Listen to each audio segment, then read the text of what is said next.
Imagine waking up on a Tuesday morning, 67 years old, no job to rush to, and the only money landing in your bank account is a single payment from the government. No super left, no investment property, no side income, just the age pension. That's the reality for hundreds of thousands of Australians right now, and if you're being honest with yourself, it might be the path you're drifting toward too. So let's actually look at it. What does life genuinely look like in 2026 if the age pension is the only thing keeping you afloat? Let's start with the hard numbers. As of the 20th of March 2026, a single person on the full age pension receives $1,200.90 every fortnight. That works out to roughly $31,223 a year. For a couple, the combined payment is $1,810.40 a fortnight, or about $47,070 a year. And yes, those figures already include the pension supplement and the energy supplement, so that's the full amount. Now, on paper, $31,000 a year for one person doesn't sound like a disaster. But here's where it gets real. That money has to cover everything. Rent or rates, electricity, gas, groceries, insurance, the car, the phone, the chemist, and whatever life throws at you. And life always throws something. Here's the comparison that should make you sit up. The Association of Superannuation Funds of Australia publishes what they call the Retirement Standard. It tells us what retirees actually need. For a single person to live what they call a comfortable lifestyle, you need about $54,840 a year. The full age pension gives you $31,223.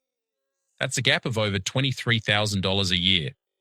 Even a modest lifestyle, which means a basic car, limited meals out, and watching every utility bill, costs around $35,503 a year for a single person.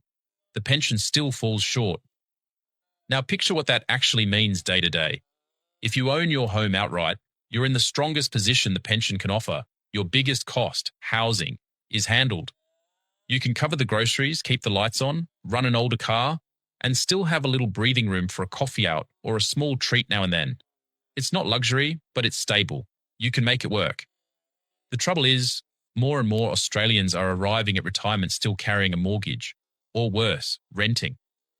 And renting on the age pension is where the picture turns genuinely frightening. Think about it. If you're a single renter paying $450 a week, that's around $11,700 a year just for a roof. And that's a cheap rent in 2026. Yes, there's Commonwealth rent assistance, which adds up to about $215 a fortnight for a single person. It helps, but it doesn't close the gap. After rent, you're trying to feed yourself, heat your home, and pay for medicine on what's left, and what's left is frighteningly thin. This is why you'll hear stories of pensioners skipping meals, turning off the heater in winter, and choosing between a prescription and a proper dinner. There's another layer most people never see coming, and it's worth understanding now rather than later. The amount of pension you actually get depends on two tests, the income test and the assets test. Whichever one produces the lower payment is the one that applies. As a single homeowner in 2026, you can hold up to $321,500 in assets on top of your home and still get the full pension. Go past that, and your payment starts shrinking. There's also something called deeming, where the government assumes your savings and investments earn a set rate of return, whether they actually do or not, and counts that as income.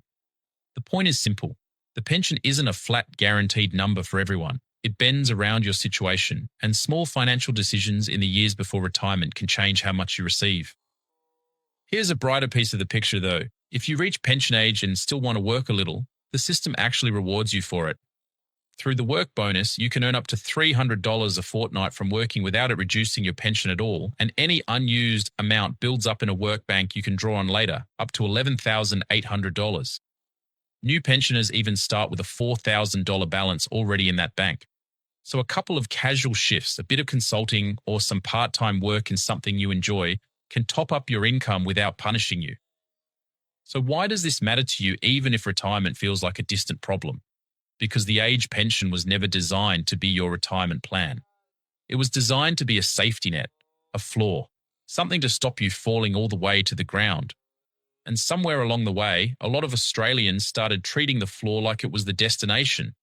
They assumed it would all work out. They assumed the government would carry them. And now they're learning far too late that the floor is a hard place to live. But here's the thing. The difference between a retirement that just survives and one that actually breathes is often smaller than you think. It's not about becoming a millionaire. It's about building even a modest gap filler on top of the pension. Picture this. If you could generate just an extra $15,000 a year from your own savings or investments, you'd lift yourself from below the modest line all the way up toward comfortable. That's the power of the pension as a base instead of the whole story. It does the heavy lifting. You just have to add the difference, and that difference is buildable, even if you're starting later than you'd like. A modest superannuation balance changes everything. According to the ASFA figures, a single person needs around $630,000 in super for a comfortable retirement, and that already assumes you'll receive a part pension alongside it. That number scares people, but you don't need the full amount to feel the impact. Every $100,000 you build can throw off a few $1,000s a year, and on top of the pension, those few $1,000s are the difference between heating your home without flinching and sitting in the cold doing the maths. This is the mindset shift that separates the Australians who retire with dignity from the ones who retire with dread. The first group treats the age pension as a foundation and spends their working years stacking something on top of it. The second group treats it as a plan and hopes for the best. One group sleeps at night, the other lies awake. And the only thing standing between those two futures is the decision you make about your money starting now. So what do you actually do with this? Start by knowing your number.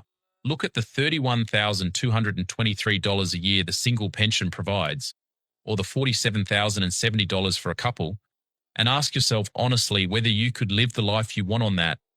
If the answer is no, and for most people it is, then your job is simply to build the gap. Check your super balance. Find out if you're on track. Consider small, consistent extra contributions because money added in your 40s and 50s still has years to grow. And if retirement is close, get advice on how your assets interact with the pension because the rules around the income and assets tests can dramatically change how much pension you actually receive. The age pension in 2026 is a genuine lifeline, and we are fortunate to have it. For someone who owns their home and lives simply, it can provide a stable, dignified retirement. But standing alone with no buffer behind it, it is a tight, anxious, hand-to-mouth existence that no one would choose if they truly understood it in advance. The good news is that you do understand it now.